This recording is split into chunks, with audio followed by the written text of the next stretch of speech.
Good evening, everyone. My name is Margaret Boyle, and I'm an associate professor of Romance languages and literatures in the Hispanic Studies section. And it's my pleasure to welcome all of you to the to the Harry Spindell Memorial Lecture. And I just want to ask all of you to please turn off your cell phones. So this lecture series was established in 1977 by Rosalind Spindell Bernstein, former trustee, parent, and honorary degree recipient, and her husband, the late Sumner Thurman Bernstein. This annual lecture series brings accomplished and influential scholars like our speaker tonight to discuss topics in Jewish studies or contemporary Jewish affairs. This lecture is named for Roz's father, Harry Spindell, to honor his memory and his devotion to Jewish learning. And I am delighted that Roz is here with us tonight. Thank you for being here and for your support with this lecture series. And Roz is right up at the top.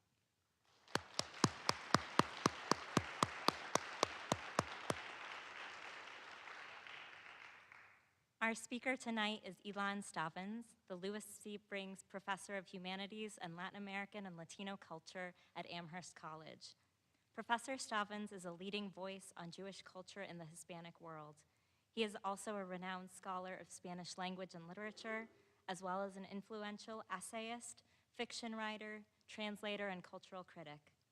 His work on plurality, belonging, immigration, and identity has become ever more relevant in recent weeks and months, and we are fortunate that this annual lecture series provides Bowdoin a platform for countering anti-Semitism, racism, and hate.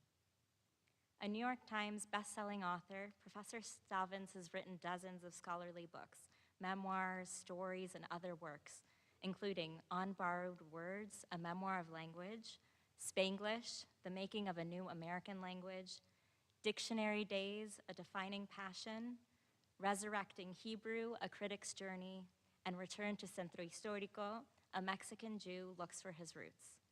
On a personal note, Ilan Stavans' scholarship has been enormously powerful to me as another hyphenated American, Mexican, Jewish scholar grappling with representation, identity, and narration, how we're shaped by the words that we use and the stories that we make and tell. Ilan Stavans is the editor for the Oxford Book of Jewish Stories, as well as Oy Caramba, an anthology of Jewish stories from Latin America. He co-authored a book of cartoons called A Most Imperfect Union, A Contrarian History of the United States, and is publisher of Restless Books. A number of students in the audience tonight who are very enthusiastic had the opportunity to spend time with one of his most recent publications, a new graphic novel adaptation of Miguel de Cervantes' Don Quixote, published simultaneously both in English and Spanglish. Among Professor Stavans' numerous awards are a Guggenheim Fellowship, the National Jewish Book Award, the International Latino Book Award, as well as several grants from the National Endowment for the Humanities. I am very excited Professor Stavans is here to speak with us tonight. Please join me in giving a warm welcome to Ilan Stavans.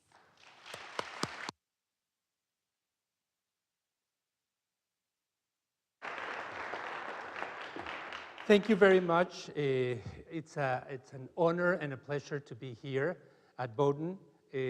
What a wonderful institution it is. I have spent the entire day wandering around campus, going to a class and engaging the students and being engaged by their extraordinary intellectual quality. Stopping by at the archive and special collections, the envy of Amherst, I should say, and just interacting with the community. Many thanks for the invitation to Margaret and to the donors that have made this possible. I am really happy to be here with you.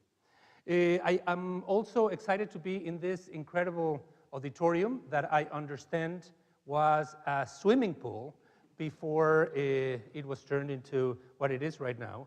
And maybe that is the accurate image to begin with, being in a swimming pool, sinking, drowning, and getting the sense that there is no enough air.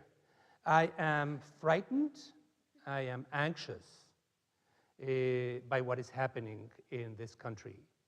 I am a Mexican Jew who immigrated to the United States in the mid-'80s, dreaming that coming to this country would be an opportunity to express and explain myself in ways that were not available in my own country. I'm the grandchild of immigrants of Poland and Lithuania and the Ukraine and Belarus. And so my parents were already born in Mexico, and I reverted the strategy. My grandparents had arrived as immigrants, and I became an immigrant myself, coming to this country with the view that there is such a thing as the American dream, convinced that there is, and the country has been incredibly generous to me. But I am frightened and I am nervous because of what has been happening lately. I could invoke certain words, and the images don't need to go beyond in terms of words, descriptions that come from me. Pittsburgh and Charlottesville, and massacres in black churches. When minorities are at peril, democracy is at peril.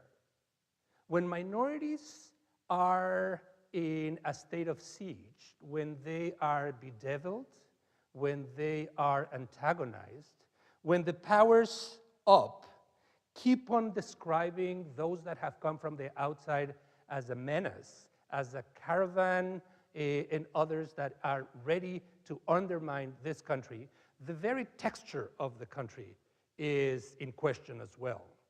This is, after all, a country of immigrants. And I submit to you that it is that health, the health of those immigrants, the health of those minorities, that becomes a thermometer of where we all are. I happen to be part of two minorities at the crossroad. On the one hand, the Latino minority. I am a Mexican, and thus I have been described as a bad hombre, a criminal, a rapist, and someone who is coming from the south to overtake the north. I am also a Jew and have been called an usurper, an imposter. Jew will not replace us. I thought that by coming to the United States, I would be coming to an open and to a free society, and I am part of the United States now, but I fear that the very endurance of democracy now is in question. And as such, I want to tell you about different strategies that in the Hispanic world, Jews have taken in order to be able to survive. I don't need to remind you that Jews have been, by definition, a minority, that we go from diaspora to diaspora, and that endurance, that capacity to assimilate but to retain our own distinctive voice, our own uniqueness, is what has allowed us to be who we are. When I first arrived to this country, I felt very unlike American Jews, envious to start with. Mexican Jews, we are roughly about 25 to 30. Some demographics put us a little higher, maybe 35, have always been a small group that exists within itself as an island, that doesn't quite interact with the rest of the country, but at the same time has been very thankful for what the country has offered. The majority of us Mexican Jews are of Ashkenazi background. That is, we come from Eastern Europe. In my own case, a Yiddish speaker. Yiddish was my first language, and then came Spanish. Was sent to not religious schools, but cultural schools, the Mexican Jews thinking that through language we would carry on the survival of the tribe. When my immigrant grandparents arrived to Mexico, they didn't know that Mexico had already had a previous chapter in Jewish history, the Sephardic chapter, the chapter that had come from Spain. 1492, maybe the most crucial year in the birth of modernity. A number of events coalesced. One of them was that Columbus sailed the ocean blue. Second was that La Reconquista, the reconquest, was finally achieved, and the state of Spain also made a partnership with the Catholic Church, and the royal queen and king became los Reyes Católicos, the Catholic monarchs. It didn't happen quite the same way in other parts of Europe, and maybe that was the formula that it resulted in the gestation of the Spanish Inquisition.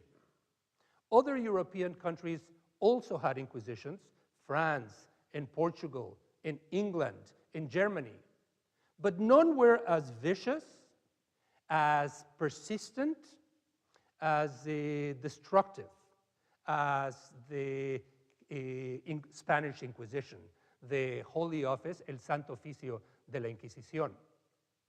Another event that happened in 1492 is that, as you know, the Jews were expelled from the Iberian Peninsula.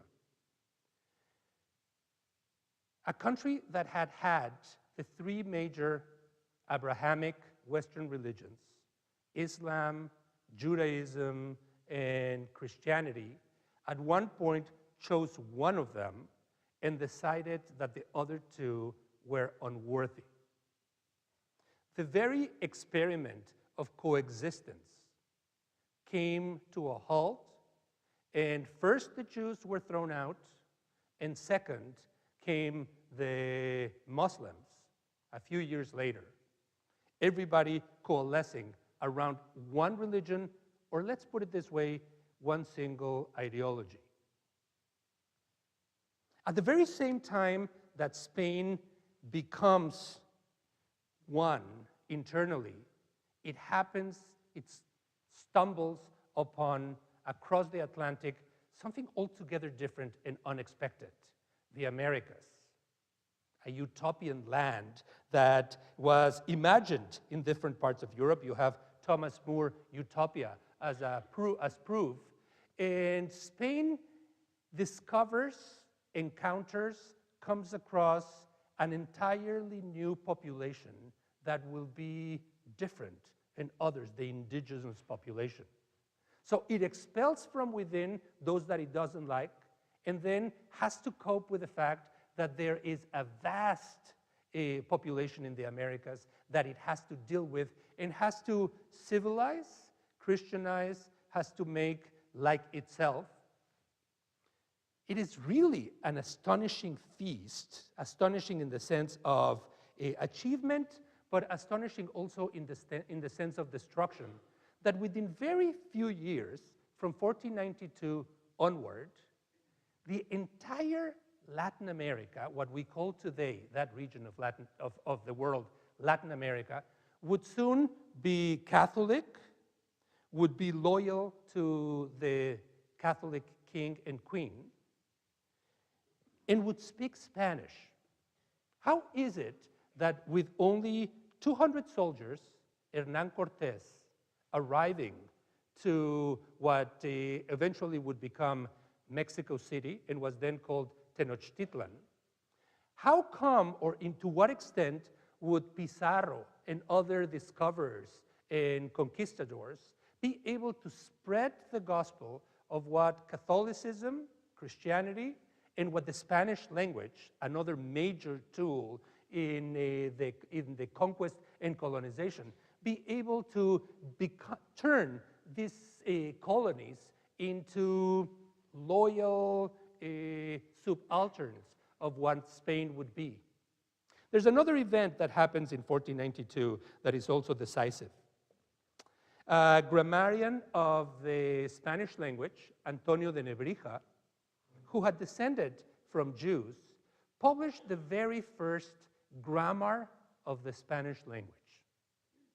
I find it really astonishing.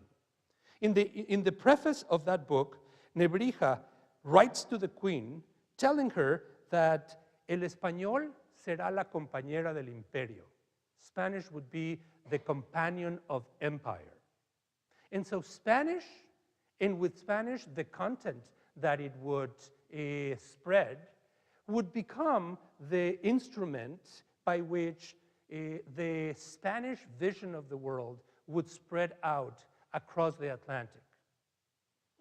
The Holy Office of the Inquisition, the Spanish language, and the idea of a single ideological religious view all coalescing in one particular moment. What did the Jews in Spain prior to 1492 do? What would we, American Jews, do if things get worse? In what way will we defend ourselves?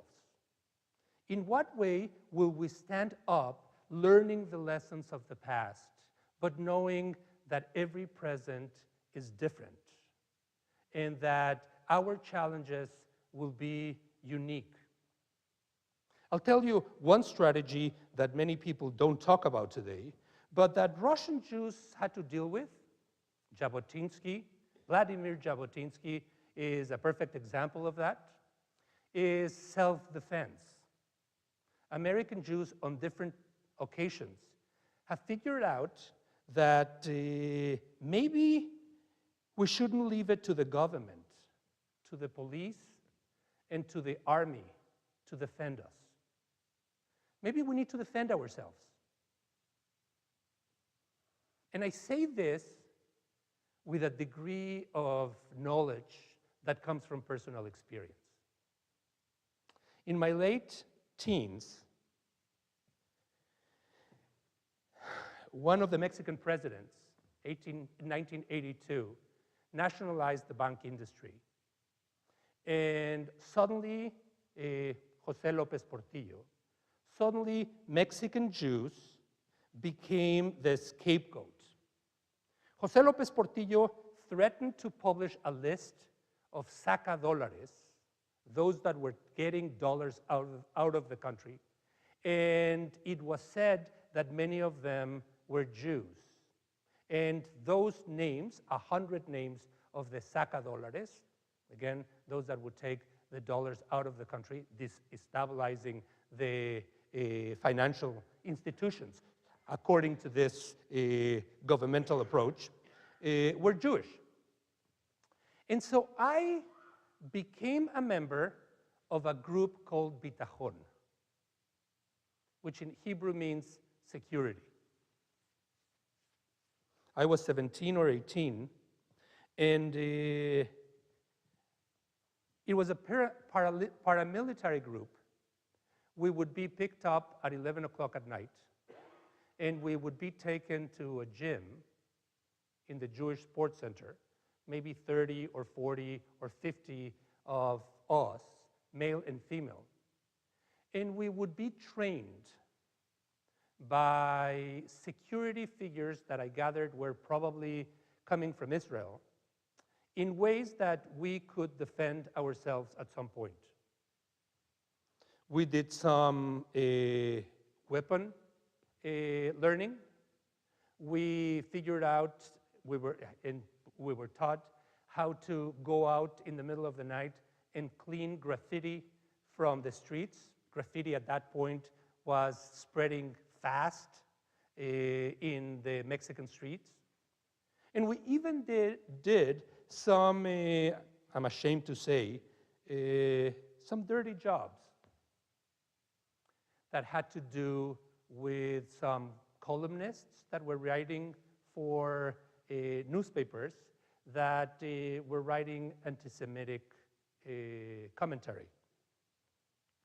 I'm not very proud of those years, but only in retrospect have I learned that Bitachon probably was one of the only options that the elders of the Jewish community resorted to, realizing that the institutions of the very country that we all belong to were probably not going to defend us a minority that was susceptible, that was disposable at some point, and that probably could travel to another country, the United States or Europe or Israel.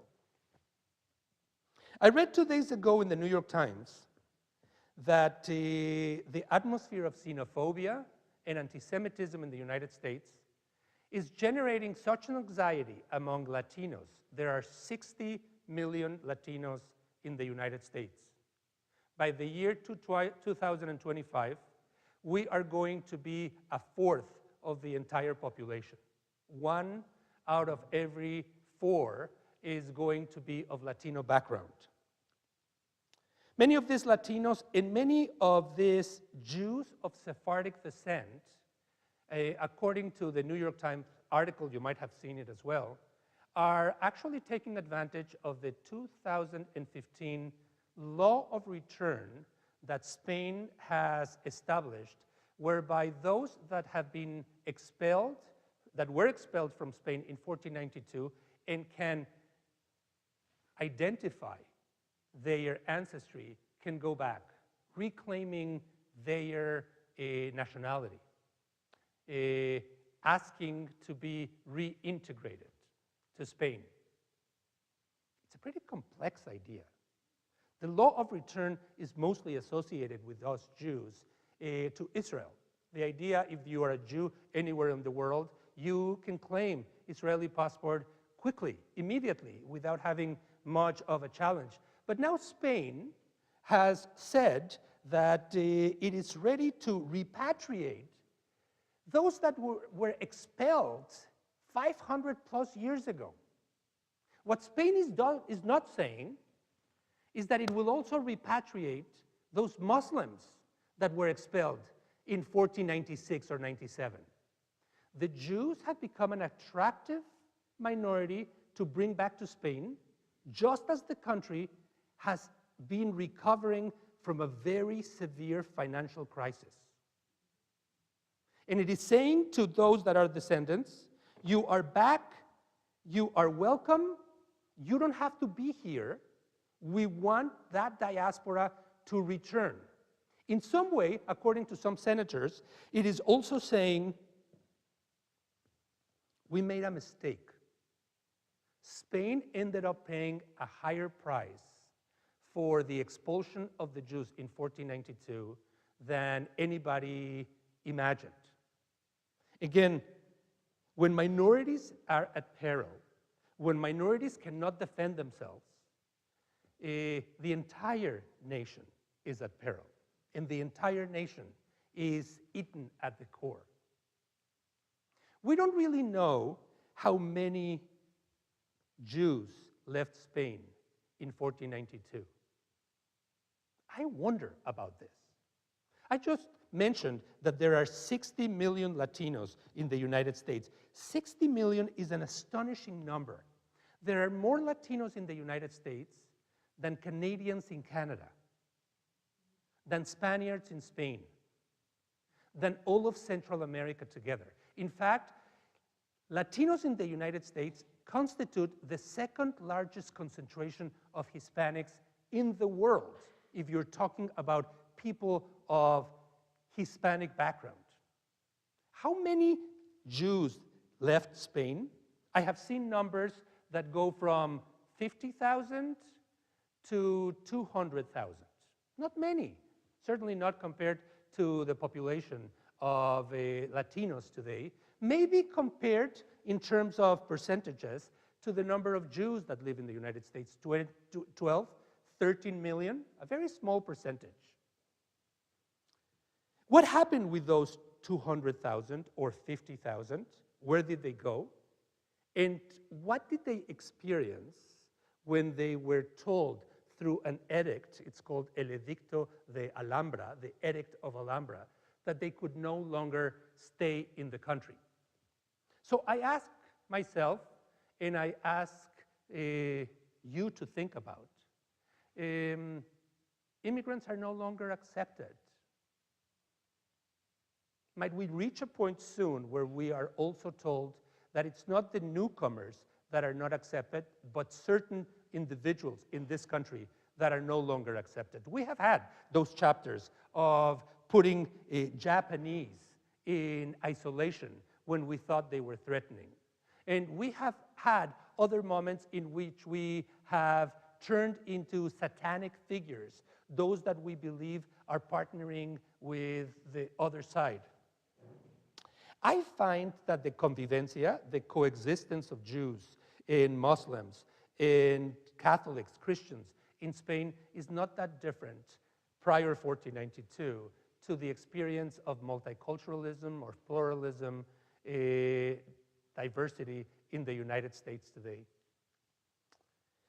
Many of the Jews, about a century before, began to sense that the future that they had as individuals in Spain was in question, that the Inquisition was going to become a real menace, and that they would need eventually to take different strategies in order to survive. And the Inquisition began to establish a certain number of rules that, when we compare them to the Nazi strategies, are really not that different. People were not allowed to express themselves religiously. They would have to dress in a particular way with sanbenitos, with big hats that actually don't look that different from the KKK, or all in white. You had to dress in a way that would distinguish you as a Jew, as if you had to wear the gele latte, that is the yellow Star of David. And so many Jews soon came to a crossroad, and that is, do we remain as Jews or do we leave? And here's where the word crypto comes in. Many of them went underground. They became secret Jews. Secret Jews. They started to engage in their own religious practices in private, domestically, away from the sight and the eye of others. On Friday nights, they would isolate themselves in their homes. They would not go out, but they would not tell exactly what they were doing. They would not eat certain foods that were non-kosher, but they would not announce this publicly as well. They went incognito, so to speak. And those that didn't go incognito eventually had to leave the country. I want to focus for a second of what this crypto-Jewish identity all means. The word crypto has become quite attractive these days. We have a cryptocurrency, if people know about this. We have also the idea of secret societies on campuses in the country at large. It's a very attractive notion that you can be part of a group that other people don't know about, and that you can keep your identity intact, at least intact in a way that can endure for another generation or two. I have italicized the word and of course, I'm invoking here the famous soliloquy of Hamlet, to be or not to be, in order to show you the degree to which this dual identity by the crypto-Jews actually became a pattern of life. It wasn't to be or not to be, but it was to be and not to be, meaning you would be in private but not in public, and you would endure in one way or another. Let me give you some specific examples, and then tell you one story that I think you'll be very interested in. When I was a young man in Mexico, again, being an Ashkenazi, not a Sephardi, I didn't know much about Ladino. I didn't know much about the other line of Jews that had originated in Spain. And once came across a woman, Angelina Muñiz, who eventually became my very close friend to this day, and she is a very prominent writer. She told me a story that has traveled with me since then. She told me that when she was little, her mother used to sweep the floor of the kitchen and of the living room and would put all the dust and all the garbage in the middle. And when that was piled up, she would put it in some sort of container and would bring it out through the window, not through the door.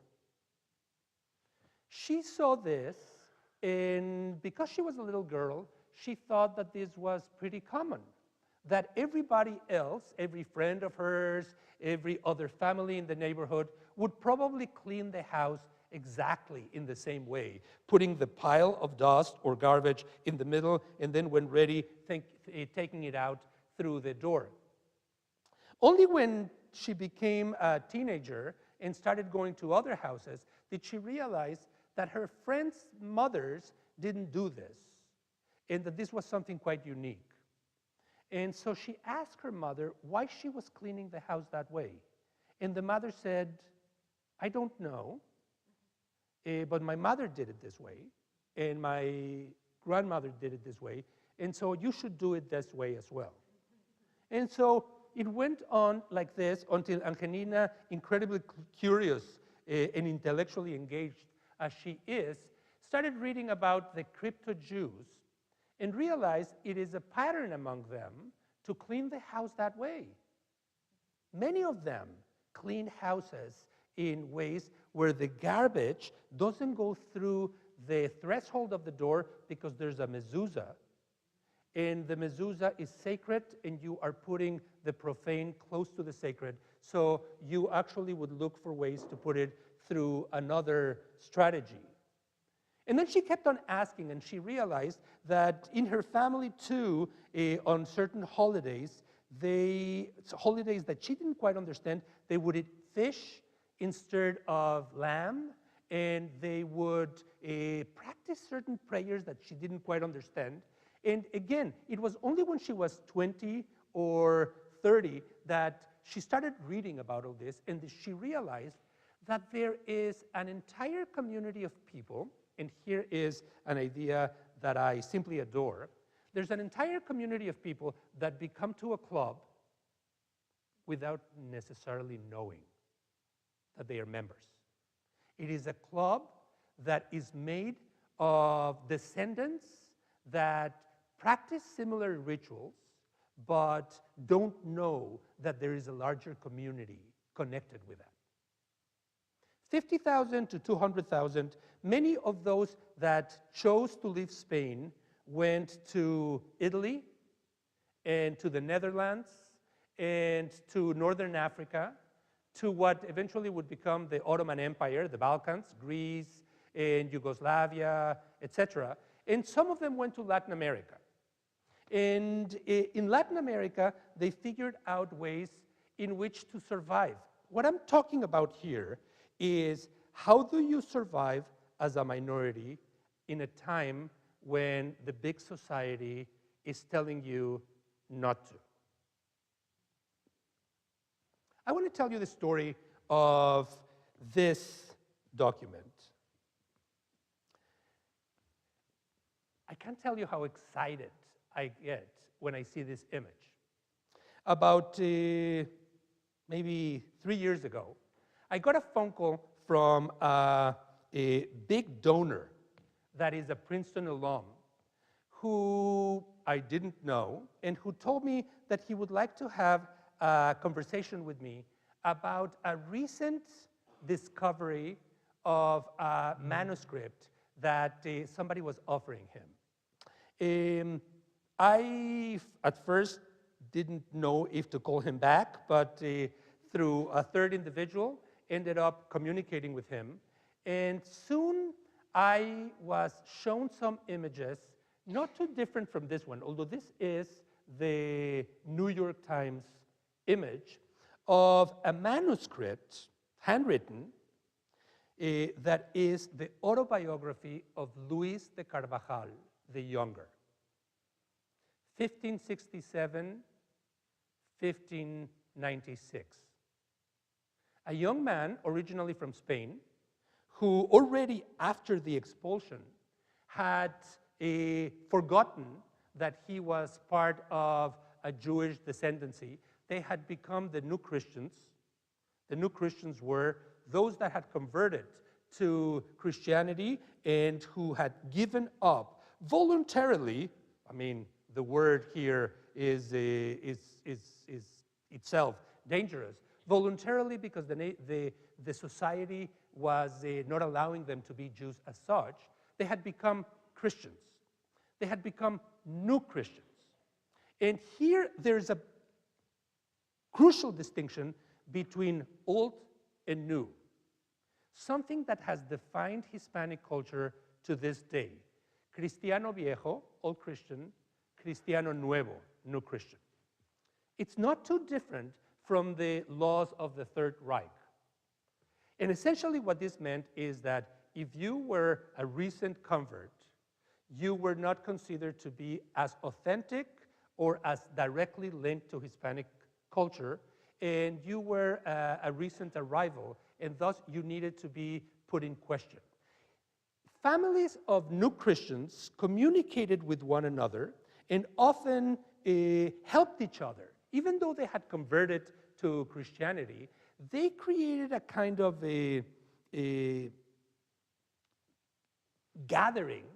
And there are historians today that suggest that the rise of a mercantile economy in the 17th century and of the bourgeoisie and of capitalism as a major force in Europe is the result of the camaraderie that the new Christians had among each other. For instance, there would be a new Christian in Amsterdam that was into trade, spices, and would have to do some negotiation with one in Naples, someone, but they would find out that there was another new Christian in Naples that was doing this, and there would be some sort of partnership that would enable them to have some sort of empathy or communion because they both were new Christians.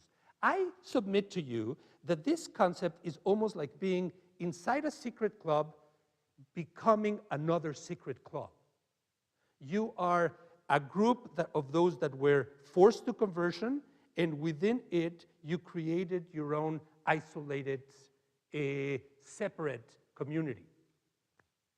Yirmiyahu Yovel, a very prominent historian that writes in Hebrew and that teaches at Hebrew U, is one that has proposed the idea that we owe the development of capitalism to the Murano culture. Here I'm introducing another important term, Murano. Murano is a word in Spanish that means pig or pork and is used despectively, negatively, to describe somebody who isn't quite authentic, who isn't quite truthful. There is something in Hispanic culture that is called el casticismo, the castizo, the Iberian essence. But new Christians were left in the periphery of it, were expulsed, were not quite members of it. And so there was very often this question in Hispanic culture, are you a true Hispanic or are you a false Hispanic? Are you a new Christian or a new Christian? The phone call that I got was about a manuscript by a man called Luiz de Carvajal the Younger, who had originally, as I mentioned, been born in Spain, but had immigrated to Nuevo León, the northern state in Mexico, because his uncle, Luiz de Carvajal the Elder, had become a governor of that state and had told his sister and his nephews and nieces that they should come to the New World where the Inquisition wasn't as pervasive as it was in Spain. And so they did. And Luiz de Carvajal the Younger, who also goes by El Iluminado, at some point in his youth realized that maybe he was part of the Hebraic faith and started to have this reawakening to his old religion. The manuscript is probably the very first autobiography written by a Jew in the Americas,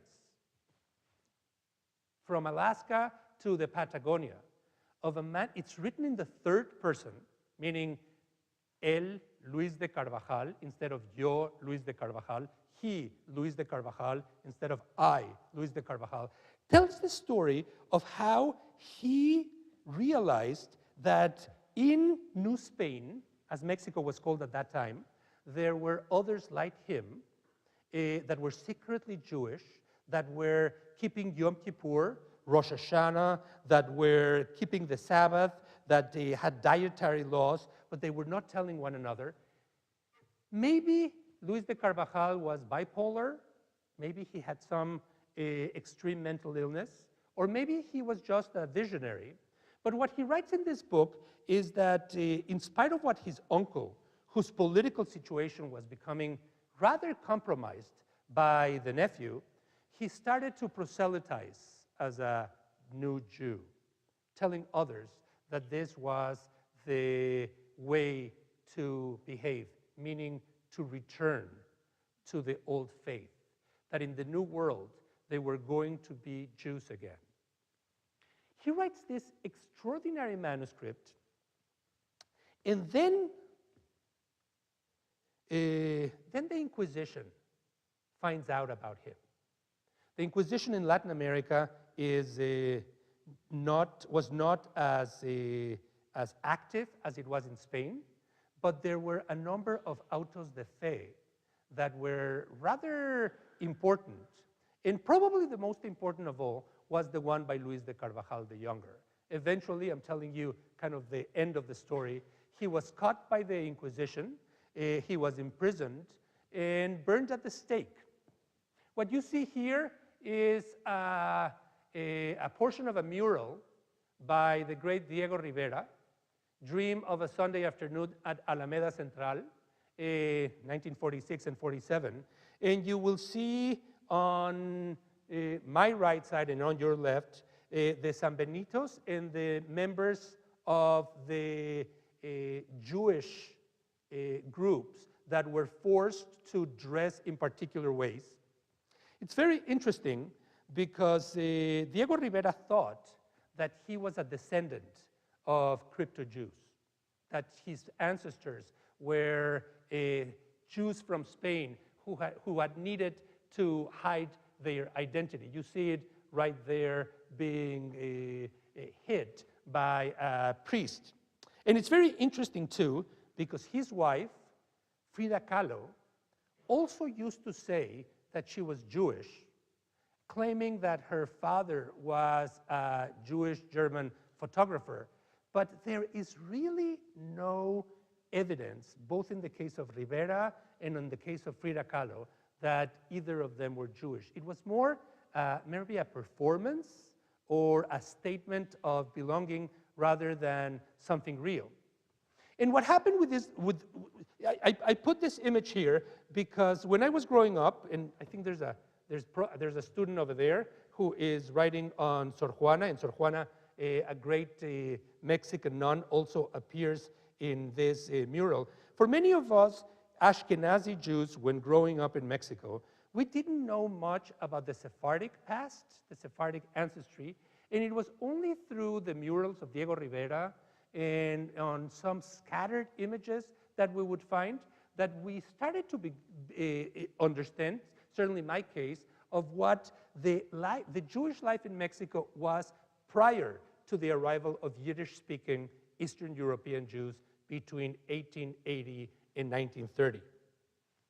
This is an image of Luiz de Carvajal being captured by the Inquisition and tortured. Carvajal, who went by the name of El Iluminado, the Illuminated, or also Joseph Lumbroso, at one point believed that he was actually a reincarnated version of Joseph in the Bible. and that as Joseph, he had to bring his other siblings together back to the family.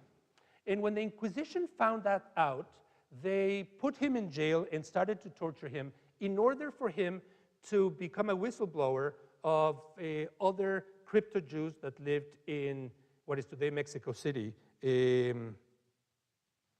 community that we don't know exactly how many it had, but certainly there were others like Luiz de Carvajal. While he was in prison, and that's why this manuscript is so interesting, while he was in prison, he found out that his sister and his aunt were also imprisoned. And I love this part of the story. He was in one of the cells, and he would be brought his meal in the peel of an avocado. He would claim that he was not hungry, and inside the peel, he would write little messages to his mother or to his sister and ask the inquisitors to take the food to them. They would surely need that food. And the inquisitors at first took the food and soon intercepted the message, but as good inquisitors, instead of stopping him, actually fomented this idea that he should keep on writing. They would be able to get more messages. And the inquisitors, again, like the Nazis, at one point sat down and transcribed. They were incredibly meticulous, transcribed all the messages that Luiz de Carvajal the Younger sent to his sister and to his mother, and used that as evidence. They also, as a result of this, allowed him to leave the prison and go free with the knowledge that if he acted again in society, and if they followed him, they would be able to get the entire nucleus, the cells of the crypto-Jews that lived in Spain at that time. And so Luiz de Carvajal has a period of about 3 years where he is free, when he writes the manuscript that I was telling you about, and eventually is caught for the second time, and now he is, there's a big audiencia, and he is sacrificed and burned at the stake together with his sister and with his aunt. I wrote a graphic novel about this, Iluminado, that tells the story of Luiz de Carvajal and of the contemporary life of crypto-Jews in Santa Fe and in Albuquerque, in other parts of the Southwest, and in northern Mexico. I'm fascinated by this. When you go to certain cemeteries in Albuquerque and Santa Fe, and you study the tombstones carefully, you find that there is a mix of Jewish symbols and Christian symbols intertwined. Crosses and Stars of David and lions and Kabbalistic images such as this. But they are engraved, they are hidden in the design so that the descendants of the crypto-Jews can pass information to those that will come after them. This is a way to communicate beyond death. This is a way to pass on the information from generation to generation. I have spent a good amount of time in the Southwest, and I have interviewed a number of crypto-Jews who in the last 50 to 60 years have been coming out. We love this image of coming out. Identity is such a big thing in the United States. And eventually, some of us show our true face. We explain in racial or in gender or in religious ways what was a secret for us for many centuries. So the question I have for me, maybe the question that I'm asking you, is why have crypto-Jews in the last 50 or 60 years come out? Why is there this movement in Nuevo León, Sonora, Sinaloa, New Mexico, Nevada, Arizona? A substantial number. By substantial, I'm saying maybe 10,000. You might think that's nothing. Believe me, every single individual that has kept a secret for such a long time counts and passes it to individuals before or after. And I think I have some answer. And I think the answer has to do with how cool it has become to be a Jew in the United States. It used to be a rather ostracized condition when the immigrants first arrived. Again, 1880, 1930, Eastern Europe, we were at the bottom of society. But we are one of the successful immigration studies or cases. We have moved to the middle class, we have moved to the upper class. Jewish culture has gone from the periphery to the center in the United States. And so somebody in the Southwest today can come out and say, I want to be Jewish too. I have been Jewish for many centuries. It is time to do something like this.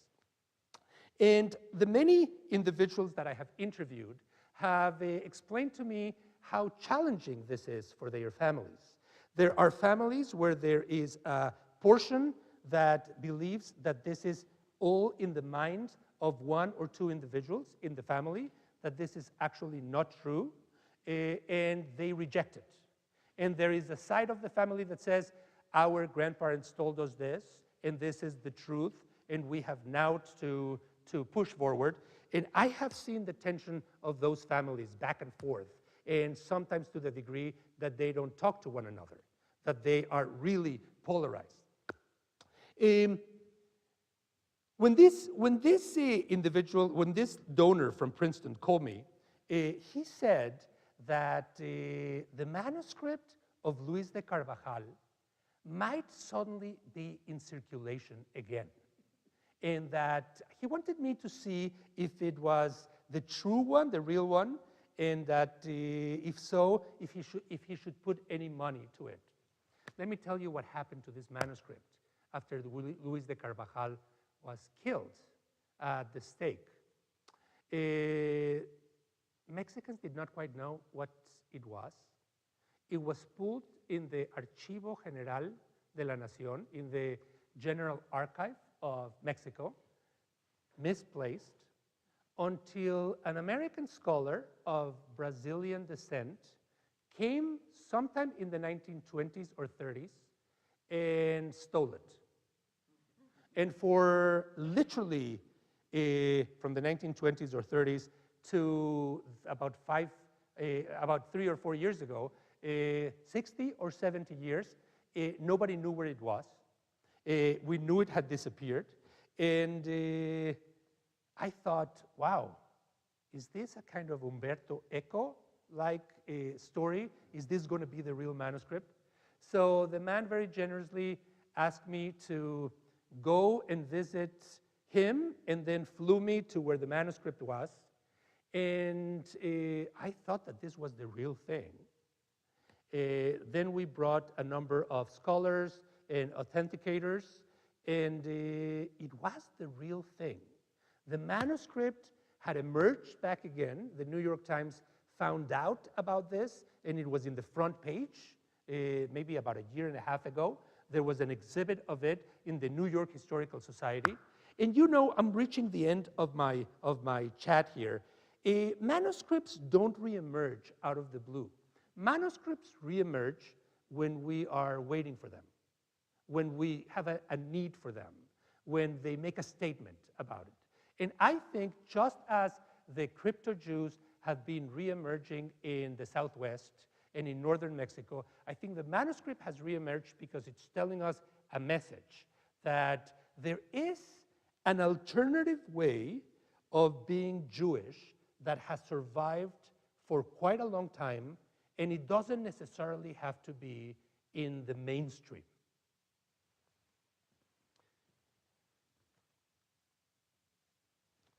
This is the very first line of Don Quixote, a book that was written in two parts. The first one is 1605. The second part was published in 1615. My favorite book. This is the greatest book written in the Spanish language. So much so that I'm convinced that the Spanish language was created for this book to exist. En un lugar de la Mancha, de cuyo nombre no quiero acordarme, no ha mucho tiempo que vivía un hidalgo de los de lanza en astillero, adarga antigua, rocín flaco y galgo corredor. I'm going to translate it into English, but not before telling you that there are maybe 5 or 6 great first lines of novels. After an uneasy night, Gregor Samsa woke up to discover he had become a huge bug. All happy families are alike. All unhappy families are unhappy in their own way. Muchos años después, frente al pelotón de fusilamiento, many years later, in front of the firing squad, Coronel Aureliano Buendía would remember the day when his father took him to see eyes for the first time. But this one is much better. This one reads in English, and I'm translating quickly. In a place of La Mancha, of which name I don't want to remember, there lived not long ago an hidalgo of those that have a certain spear, blah, blah, blah. What I'm interested here is that the narrator says, in a place of La Mancha, of which name I don't want to remember. Probably there's no more famous line in Spanish than this one. And you can have many interpretations for this. It's a playful narrator, a narrator that doesn't want to tell you a lot of things. It's a novel that will not settle on the idea of being a real novel. But I have another interpretation for you that you might or might not take. I myself can be sometimes critical of this.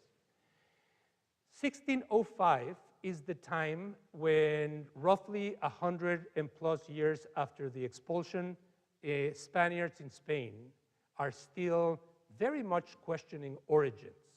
Where are we from? Where are you from?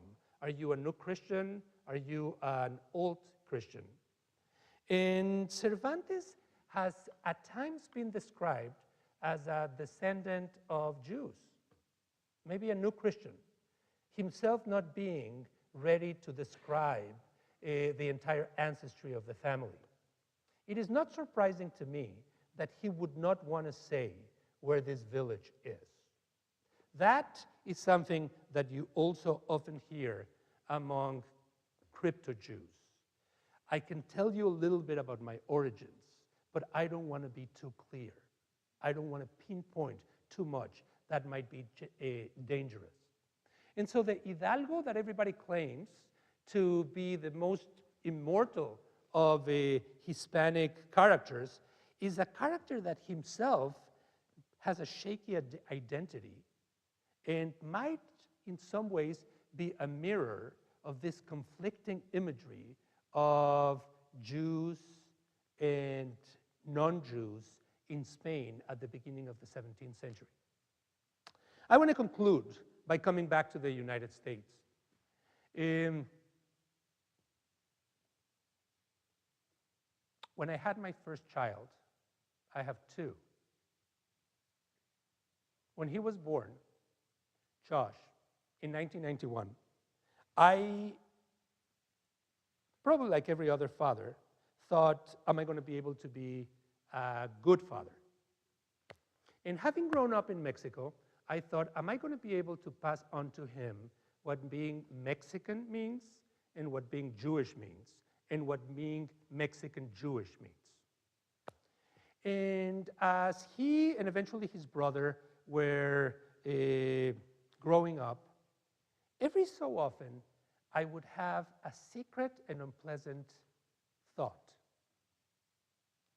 I would think to myself that I had grown up in Mexico City with a degree of anti-Semitism that had helped me shape my Jewish identity. I had hated the fact that the anti-Semites, every so often, would point at me and say, he is not one of us. I had hated the moment when in college, 2 or 3 of my friends followed me to a bathroom to see how different a Jew might be with the rest of males in the country. But when I moved to the United States and had kids, I suddenly had this bizarre thought that having that anti-Semitic dose in my childhood and adolescence had actually defined me as a Jew. Couldn't I put a little bit of that into my kids' upbringing? Make them feel a little uncomfortable, a little unwelcome, a little not quite like the rest. And then I would grasp and say, this is heretical. This is wrong. You want them to be free. And I would think of that famous but famously atrocious argument that Jean-Paul Sartre made in the 1930s in a book called Anti-Semite and Jew, where he said that for Jews to exist, you need anti-Semites. And for anti-Semites to exist, you need Jews. And it's an atrocious thought because you need your enemy in order to be yourself.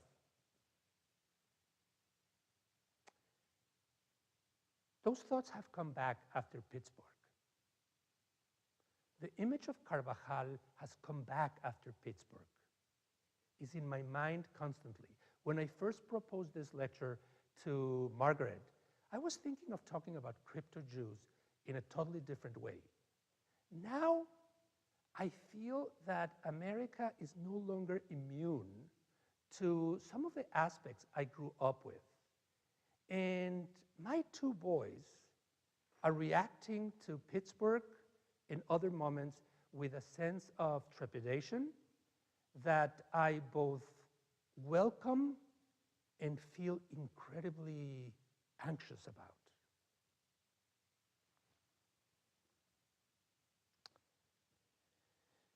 The American experiment is one of the greatest things in the history of humankind, and I'm not saying this in any light way.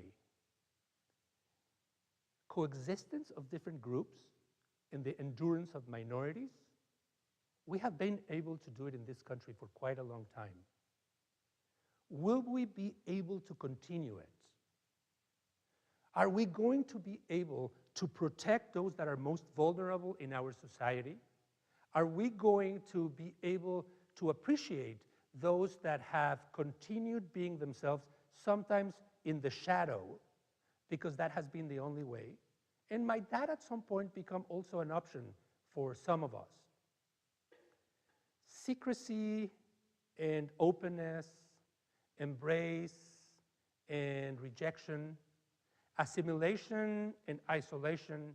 One thing it's clear to me, and maybe my Mexican, Jewish, and American sides all come here, every diaspora has the impression that it is eternal, that it will go on forever. The German Jews had it, the Roman Jews had it, the Spanish Jews had it. And every diaspora has come to an end. I don't know the future in any way. We teach the past in history in order to learn. And maybe the situation in which we find ourselves right now, of becoming anxious, of recognizing that our Jewish identity is not as solid in this country, and that there are forces that have been unleashed that are questioning what we have become. Maybe all that will enable us to think more solidly about different pasts, about different strategies, about different movements of self-defense, and about the idea that you as a Jew can go beyond any national landscape in which you are. For that, in the end, is what Jewish survival is about, being able to find another chapter and bring something from the past to carry it to the future. Thank you.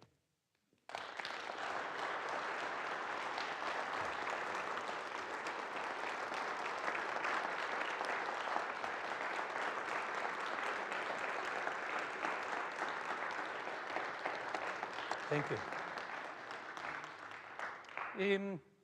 There is time for a few questions or comments. There are a couple of microphones.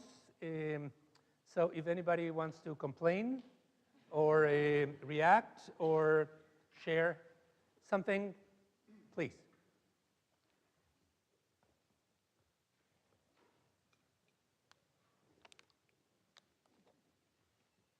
Right here. Wait for the, I think the microphone is going to come. Now you're going to have two microphones.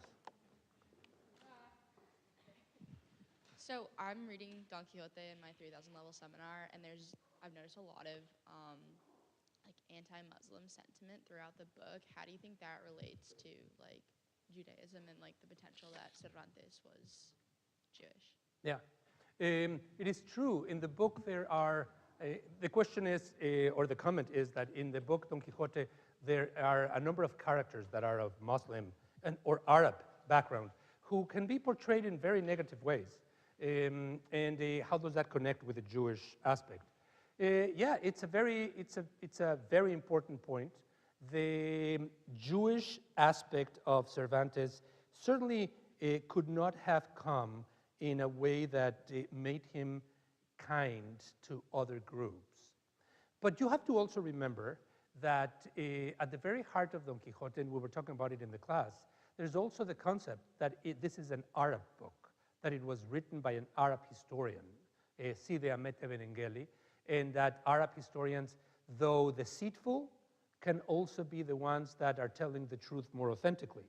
So I would posit to you that there are kind of conflicting views about Muslims and Arabs. On the one hand, they can be a threat. On the other hand, they have the truth in a way that others don't have. What I think Cervantes couldn't have done is put the Jews in the same image. He had to hide that in ways that, that probably palpitate, as I was mentioning here, because of the number of Jews compared to the number of Arabs, or in Muslims in particular, was much smaller in Spain. The status of the Jews was different than the one of the Muslims and Arabs. I find it very interesting that, as I was mentioning at the beginning, in 2015 there was a law to bring back, to give citizenship to a former or descendants of Spanish Jews, but there has not been a law to bring back the descendants of Muslims in Spain, which has become a very controversial topic in the Arab world. Why are the Jews getting these passports, but not us, who also have a connection with Alhambra? And I think that that tells you a lot about where Europe finds itself today.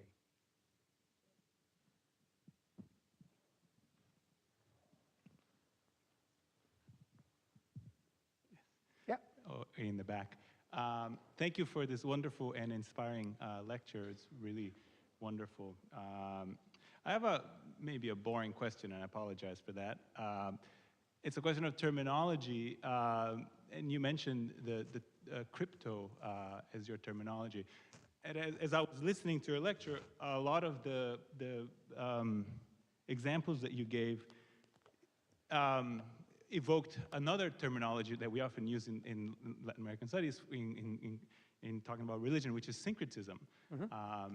But you seem to be more interested in using the term crypto, even though there are many similarities, I imagine. So I was wondering if you can say, what is the analytical purchase of this category of the crypto as opposed to the syncretism? And if we might want to use that same lens of the crypto to study other groups that we usually associate with syncretism, such as indigenous and Afro-descendants. I don't think it's a boring question. I think it's actually a very interesting epistemological question, and I thank you for it. I think that the syncretism and crypto are actually very different terms, as I understand them. Syncretism is closer to the idea of mestizaje, meaning two different, sometimes divergent cultures that come together and find a synthesis or a syncretic connection between the two, a middle ground. But crypto is kind of having a mask, pretending to be, it's acting, performing, is pretending to be something, but passing for something else.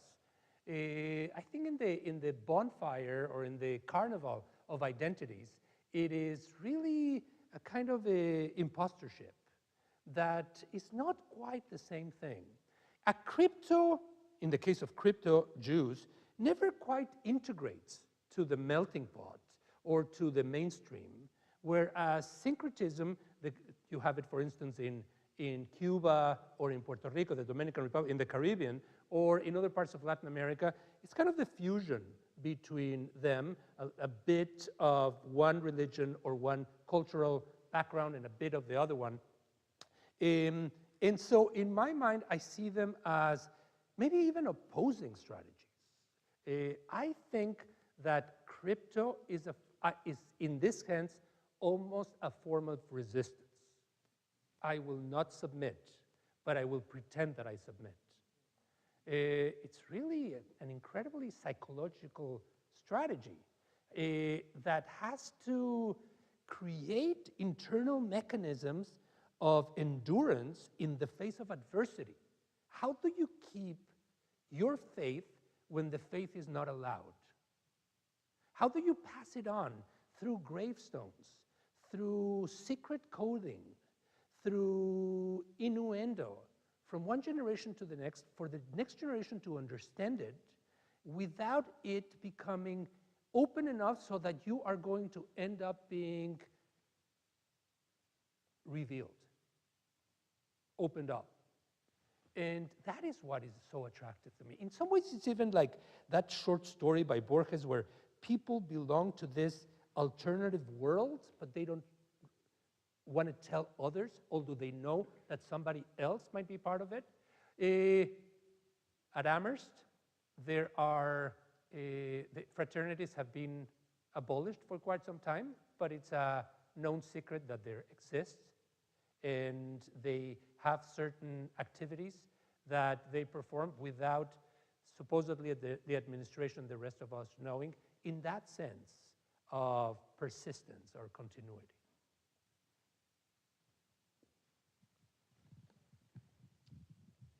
Thank you for your talk, Professor.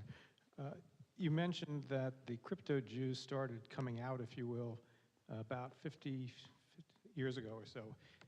That seems to coincide with the Six-Day War of 1967, which resulted in an immense burst of pride among American Jews and Jews throughout the world.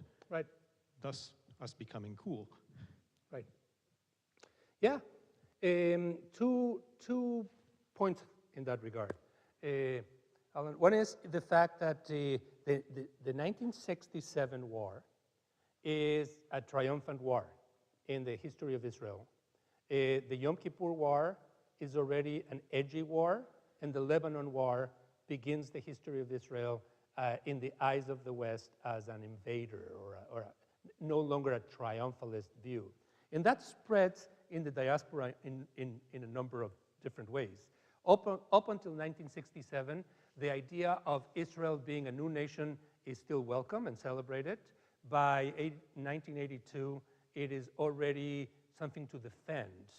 And we know the history after 1982 to the present.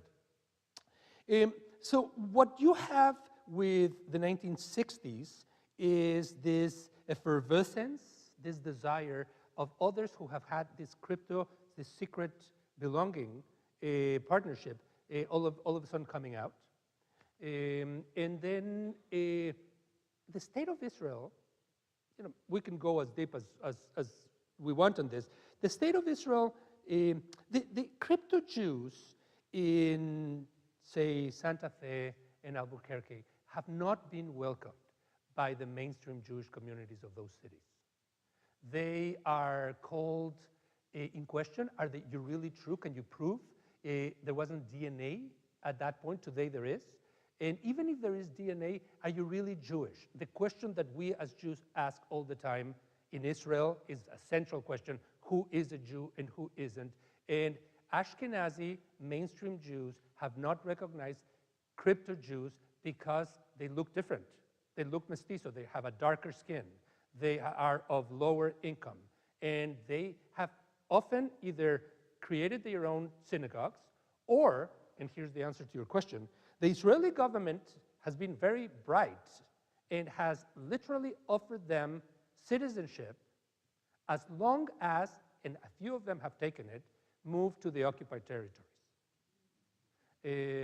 Some of them have been literally lifted. This has happened in Latin America too. In Peru, in Mexico, in Colombia, a group of Indian Jews, one not too far from where I was born in Mexico City, rejected by the Ashkenazi community, but the Israeli government, needing heads and bodies in the occupied territories, gave them apartments. And many of them moved there and promised them to send them to rabbinical schools. They needed rabbis and moels and other such. So the relationship between crypto-Jews and Israel is very complicated. There's a fascination with it, but there has been also a utilitarian aspect to it. And it's not surprising to me that with the law of return of 2015 in Spain, there's a number of crypto-Jews that are choosing Spain and not Israel. The article in the New York Times really stresses how there are the number of Venezuelan Jews that are taking this invitation is very high for obvious reasons. And crypto-Jews also, there has been a longing for Spain. Spain, in their liturgy, sometimes replaces Jerusalem next year in Spain rather than next year in Jerusalem. I didn't mention about Angelina Muñiz, but in many of these families, there is either the myth or the reality of the key that was used to close the door before they left Spain that passes from generation to generation. And I have been interviewing a number of them, and they talk, and one of them showed me the key that went from, there's no such home anymore, but the key remains, and the myth, the allegory, remains as well. So Spain has inserted itself. There was this fervor for Israel, and there is this more neutral side of Spain right now that replaces Israel in that sense. All this, I say, not without discomfort, for clear reasons. Israel is an amazing society. It's a very complex society. It's a very multicultural, democratic society.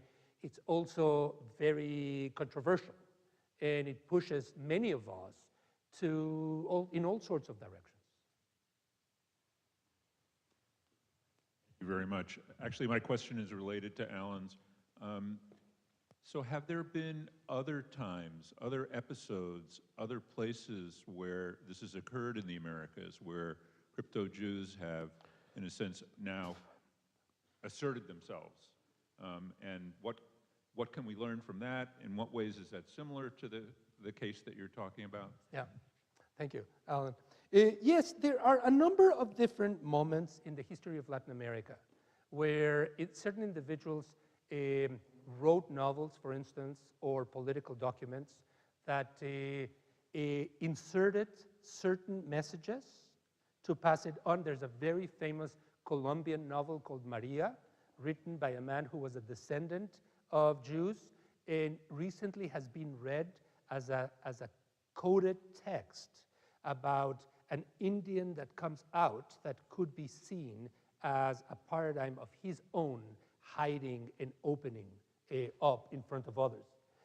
As you know, Alan, there are a number of different uses of the word judaizar. In Spanish means to Judaize. It's a negative term. It's in the dictionary. And in the War of Independence, it was used against seditious forces. They were described as las fuerzas judaizantes in Mexico, for instance.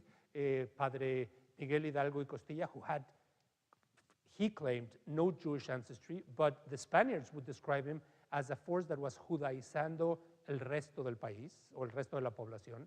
So it can sometimes be used by the outside for this pungent approach, or it can be used by the individual for secretly hiding certain things. This leads me, Alan, to another, I find this also fascinating. Leo Strauss, who is the father, the ideological father of neoliberalism, and who Irving Kristol and others saw as a major figure. He taught it at the University of Chicago, has an incredible book about Maimonides, where he suggests that, in about Spinoza too, where he suggests that both authors are writing for a reader, but intending another reader. And that only if you are into the message are you going to be able to get the fullness of it. And he talks about this as a strategy of censorship, but as a strategy of survival within the text. And there are a number of crypto-Jewish texts that have not been openly about being crypto-Jewish, but that you, if you have the knowledge of who the author is, you can sense an underground message there. And I come to the point of suggesting that there are readers and readers, and that certain texts are designed to create a certain kind of partnership with particular readers. And I don't disagree with that. I think there are many of those texts where knowledge passes on. It's read by a large population, but there's underneath much more into it. Hi. Yes. I understand the concept of the crypto-Jews. I guess what I'm struggling with as someone who identifies as an American Jew is trying to understand how, by hiding as a form of resistance, how that is going to actually preserve Jewish culture, in the sense that, at least my understanding of how Jewish culture has preserved in a lot of ways is through remembering traditions and practicing traditions in a very open way. And so I guess I would like to understand what your vision of crypto-Jews in America looks like. You know, we all struggle with our Jewish identity in different ways. We all struggle with identity. I don't think, you're a student. I think it would be a disservice for me to tell you that after your 4 years at Bowdoin, your identity questions are going to be solved. Hopefully, never. And hopefully what Bowdoin will do is give you the tools to be able to approach that identity as it changes. Because all identities are in constant move, in eternal reaction to the environment in which we are. So for me, what is so attractive about crypto-Jews is that it's a non-normative way of being Jewish in the United States and in other parts, that is about not being at the center of things, not being open all the time about who you are, and yet retaining and resisting this identity as things pass on. African Americans have had that a lot. African Americans in different moments during slavery, during the abolition of slavery, had to pass certain information from generation to generation in ways that were not necessarily embraced by the environment. Minorities, what makes a minority? I think a minority is made by a loose margin that we all imagine.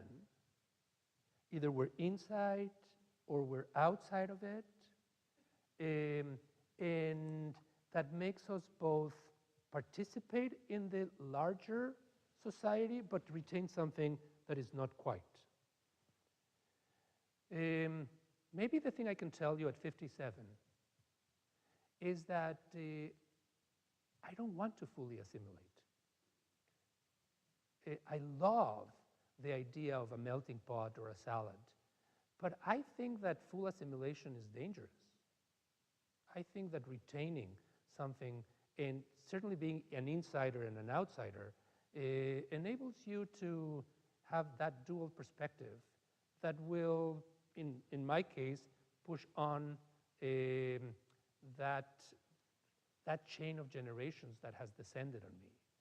I often ask myself, what links me to Spanish Jews, or to the Jews of Mount Sinai, or to the Greek Jews, or the Roman Jews? I would assume an African American would have something like that connected with Africa, and the Latinos have it connect. So that is being part and not being part in full. I want to thank you all for the invitation. Thank you. Thank you.